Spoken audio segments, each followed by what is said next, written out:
झमेला होने पर अपनारा निश्चय लॉयर या एडवोकेट का नाम तो सुना ही होगा। किंतु प्रश्न होच्छे लॉयर एवं एडवोकेट की एक?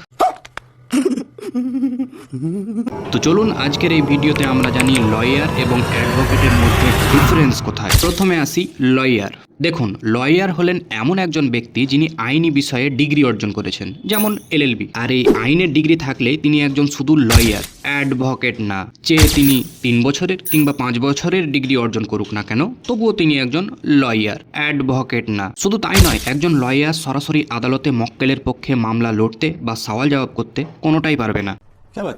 2. অ্যাডভোকেট। যখনই কোনো লয়ার আইনি ডিগ্রি পাস করার পর বার কাউন্সিল অফ ইন্ডিয়ার পরীক্ষায় পাস করে এবং আদালতে মামলা লড়ার স্থায়ী লাইসেন্স পেয়ে যান, ঠিক তখনই তিনি একজন অ্যাডভোকেট হয়ে যান। এই লাইসেন্স পাওয়ার পর থেকেই তিনি বিচারকের সামনে কালো কোট পরে মক্কেলের পক্ষে সরাসরি সওয়াল জবাব করা, সাক্ষী জেরা, জামিন, আপিল এইসবের আইনি অধিকার পান। অ্যাডভোকেটের মূল দায়িত্ব হলো মানুষকে কোর্টে ন্যায় বিচার পেতে সাহায্য করা, যদি আপনি নির্দোষ থাকেন তো।